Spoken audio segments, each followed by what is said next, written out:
Indonesiaku kali ini mengajak Anda menyambangi desa yang terletak ujung bagian tenggara Kabupaten Cianjur, Jawa Barat. Ironinya, meski hidup di tanah yang subur, tak lantas membuat warganya sejahtera. Akses jalan yang buruk membuat hasil alam tak bisa dipasarkan dengan maksimal.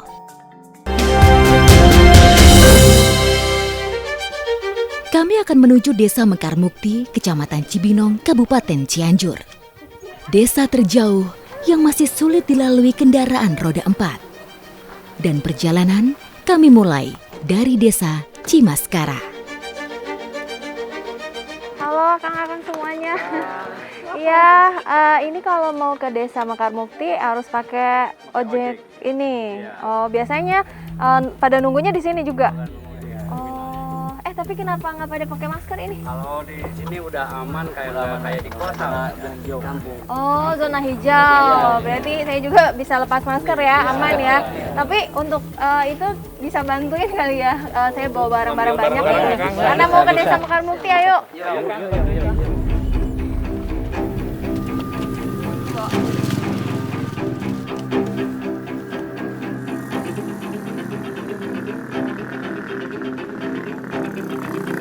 Jalanan bebatuan yang rusak parah membuat motor yang kami tumpangi sulit untuk melintas. Sudah 24 tahun sejak tahun 1997, jalan tak kunjung diperbaiki. Permohonan perbaikan seringkali diajukan, namun hingga sekarang belum terrealisasi. Jadi selama perjalanan sangat jarang sekali saya menemukan jalanan yang rata, karena di sini benar-benar jalanannya parah, banyak sekali bebatuan dan juga pasir. Jadi kalau misalnya hujan ini licin sekali. Awalnya jalan ini merupakan jalan kabupaten. Namun pada tahun 2015 ada peningkatan status menjadi Jalan Jabar Tengah Selatan. Jalan ini menghubungkan Kabupaten Sukabumi, Kabupaten Cianjur, Kabupaten Bandung, Kabupaten Ciamis, hingga Kabupaten Tasikmalaya.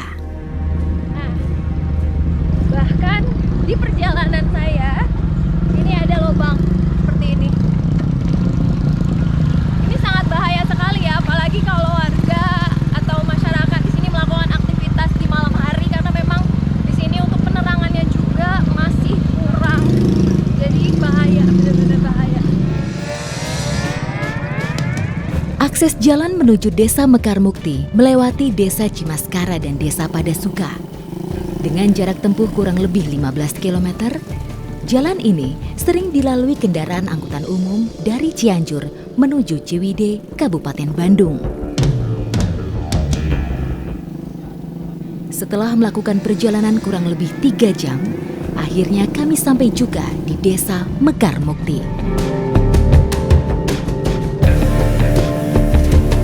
Akhirnya kami sampai juga di Kampung Neglasari, Desa Mekar Mukti, yang mana tadi perjalanannya itu sangatlah curam sih menurut saya, karena memang banyak bebatuan yang tajam dan ini harus berhati-hati karena bagi para pengemudi atau warga sekitar ketika melakukan perjalanan itu mungkin bisa saja tergelincir.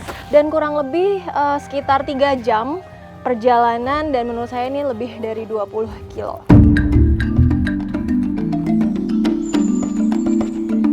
Inilah Desa Mekar Mukti yang terletak di ketinggian 1.300 meter di atas permukaan laut. Tanah yang subur sehingga pertanian, perkebunan menjadi sumber utama rezeki warga. Salah satunya warga bertani tomat. Bersama Bulis dan kawan-kawan, saya menuju ke kebun tomat yang terletak di Kampung Pamalayan.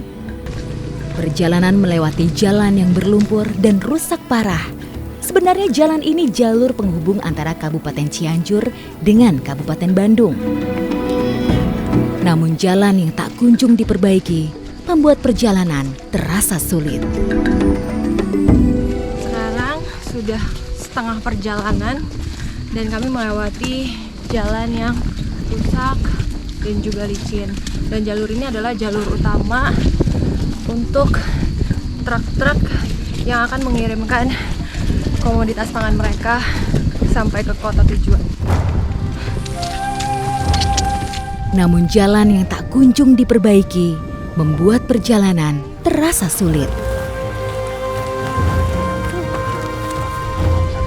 Perjalanan ini memakan waktu yang cukup panjang, sekitar hampir 1 jam kami belum sampai. Dan ini masih ada 3 kilo lagi yang harus kami lewati dengan jalanan seperti ini. Jarak yang kami tempuh kurang lebih 6 km dengan waktu tempuh kurang lebih 3 jam. Akhirnya kami sampai juga di lahan milik Pak Osat. Tomat bisa dipanen hingga 12 kali dalam waktu 6 bulan. Hasilnya sekitar 700 kg sekali panen. Tak hanya memetik, para buruh juga wajib membersihkan tunas-tunas yang mengganggu perkembangan buah tomat. Lagi, Bu. Bekerja sebagai buruh petik tomat sebenarnya tak mudah. Keahlian dan keterampilan berpengaruh kelangsungan perkembangan buahnya. Bu, Ibu sebagai buruh gitu pernah nggak sih dimarahin gitu sama yang punya gara-gara salah apa gitu? Pernah dimarahin. Kan pernah ininya patah, nih tangkainya pernah patah. Terus ini pernah patah juga ke bawah, pernah. Oh, emang ketahuan kayak gitu? Iya, ketahuan. Nanti sama yang pemiliknya dicek. 2.000 pohon tomat ditanam di sini. Saat berbuah, tomat ini bisa dipanen setiap 1 minggu sekali. Bulis dan kawan-kawannya bekerja dari jam 7 pagi hingga 12 siang dengan upah Rp40.000. Keunggulan tomat berjenis selfie ini mempunyai buah yang lebat dan mempunyai daya simpan lebih lama. Sayangnya saat hujan mulai turun, tanaman ini banyak diserang hama. Sementara obat dan pupuk tanaman tak terjangkau petani, sehingga berakibat gagal panen. Ini sekarang harga tomat lagi gimana, Pak? Kalau tomat lagi menurun gitu. Harganya sampai 3.000 sampai 2,5 per kilo. Per kilo? Iya. Sebelumnya emang berapa? Yang lagi naik bisa 3.000, 4.000. Kalau naik sampai 5.000 bisa, kalau nggak ada di pasarnya gitu. Kalau naik. Hampir setengahnya ya, Pak? Iya. Lebih malah. Tapi kalau lagi turun kayak gini rugi nggak sih, Pak? Ya sempat rugi bisa, Bu. Soalnya daya angkutnya jauh, medetina pupuk jauh sampai 1 jam lah ngambil pupuknya juga. Kalau rugi sampai berapa, Pak? Berapa persen gitu? Kalau Dari rugi bisa setengah, bisa. Permintaan pasar yang lesu juga membuat harga tomat anjlok. Dari normalnya Rp5.000 per kilo, kini hanya Rp2.500 saja. Imbasnya, upah pekerja pun terlambat dibayarkan. Sebelum dijual, tomat harus menjalani proses sortir dengan memasukkan ke dalam kardus. Para ibu memisahkan ukuran tomat dan dikelompokkan menjadi 2 golongan. Golongan A berukuran besar, sedangkan golongan B sebesar telur ayam. Harga tomat sortir berkisar Rp4.500 per kilo. Jika harga pasar lagi bagus, hingga mencapai Rp6.000. Setelah proses packing ke dalam kardus, kardus yang berisi tomat akan diangkut menumpang ojek gunung. 1 motor hanya bisa mengangkut 5 hingga 6 kardus saja. Nah, jadi biasanya setelah mereka petik ataupun panen tomat, itu langsung di packing dan ditaruh di atas motor karena memang perjalanannya sangat susah menuju ke jalan utama yang biasa dilalui oleh truk. Ini biasanya ada berapa nih, Pak? Berapa pack? Ada 5. 5 kayak Iya, gini? iya. Itu bisa sampai sana kuat gitu? Bisa. Terus pernah jatuh nggak sih? Kan ini Pernah. berat. Pernah jatuh. Kadang-kadang kan kalau jatuh kena lumpur ininya kardusnya basah. Iya. Barangnya ada yang pecah itu kadang-kadang diganti sama yang punya. Tapi Bapak dimarahin tuh kalau gitu ya? Ya iya pasti itu. Yang punya barang. Ini tuh ada berapa beratnya segini tuh? Satu dus ini sekitar 25 kilo. Jadi, Satu kintal 25 kilo. Ongkos ojek gunung biasanya ditetapkan berdasarkan jumlah kardus yang diangkut. Per kardus muatan dihargai Rp5.000 sampai Rp6.000 untuk jarak tempuh tertentu. Harga minimal untuk perjalanan yang cukup beresiko. Kardus tomat diangkut menuju tempat truk yang berjarak 1 km melewati medan jalan yang berlumpur. Kemudian truk akan mengangkut ke Pasar Caringin, Bandung. Harapan warga cukup sederhana, apalagi kondisi ekonomi selama ini mereka hidup serba terbatas, termasuk ketika jatuh sakit. Fasilitas kesehatan di puskesmas pembantu yang jauh dan tidak memadai, sehingga pasien dengan keluhan berat harus dilarikan ke puskesmas yang terletak di Kecamatan Cibinong. Namun karena jarak ke puskesmas terlalu jauh, kurang lebih 32 km, warga lebih memilih ke rumah sakit yang berada di Bandung. Akses jalan yang rusak membuat warga sangat kesulitan membawa pasien keluar desa. Ditandu menjadi salah satu cara untuk membawa pasien sampai ke titik di mana mobil bisa menjemput.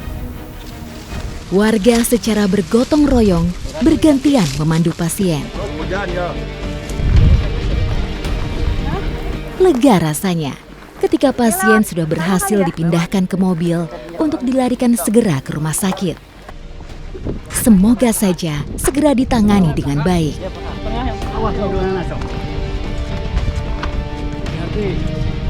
Jadi beginilah kalau warga di desa Mekar Mukti yang akan dibawa ke klinik dokter, dan klinik dokter itu paling dekat berjarak 30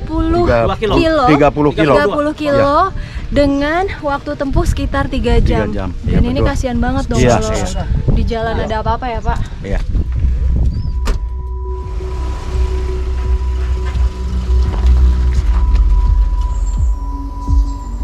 Bukan hanya pasien, jarak sekolah yang jauh membuat para pelajar terpaksa menumpang di atas tenda angkutan umum. Jadi di sini saya bersama anak-anak akan menunggu elap karena kita akan mau pergi ke sekolah karena terlalu jauh.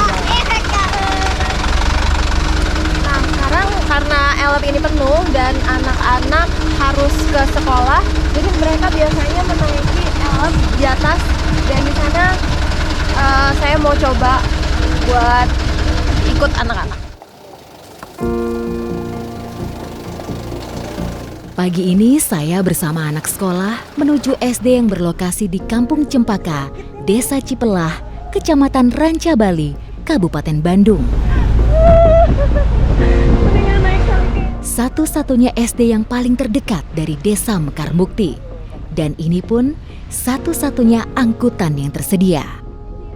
Mobil elf dengan kapasitas orang sampai 15-an ini hanya mengangkut anak-anak 2 kali saja di pagi hari, yaitu jam 5.30 dan jam 6 pagi. Naik di atas tenda atau runroof angkutan umum tentu berbahaya. Namun inilah yang sebagian anak-anak harus lakukan ketika bagian dalam mobil sudah penuh terisi. Bagian atap ini sebenarnya untuk meletakkan barang-barang. Namun apa daya, tekad untuk bisa tetap sekolah membuat anak-anak ini melupakan sejenak tentang bahaya. Rute terpendek menuju sekolah harus tetap ditempuh, meski dengan bertaruh nyawa.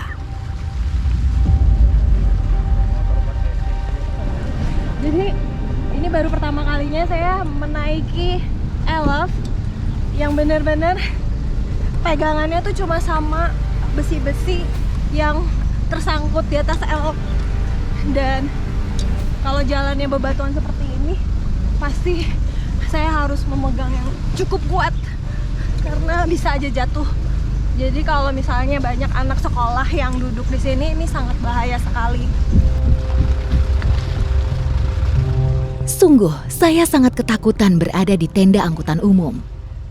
Namun ini terpaksa dilakukan sebagian anak-anak demi menuntut ilmu ke sekolah.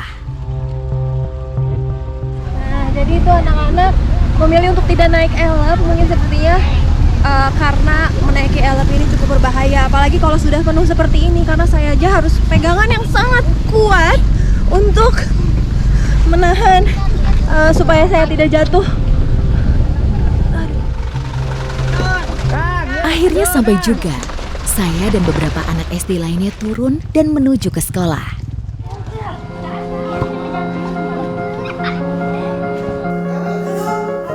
Sekolah yang dekat dan jalan yang bagus menjadi harapan para siswa. Mereka bisa menuntut ilmu dengan perasaan yang aman dan nyaman. Terkait dengan anak-anak ini kan banyak yang rumahnya jauh dan mereka tuh harus naik elep, bukan di dalamnya tapi malah di atasnya. Itu pendapat Ibu sendiri gimana sih? Sebenarnya saya juga khawatir ke anak-anak karena jarak ke sekolah itu terlalu jauh dan jalanan juga jelek. Jadi mereka bukan mungkin lagi terpaksa naik. Sebenarnya saya itu khawatir, takut ya kenapa-kenapa gitu karena naik di atas truk dan apa itu elep itu.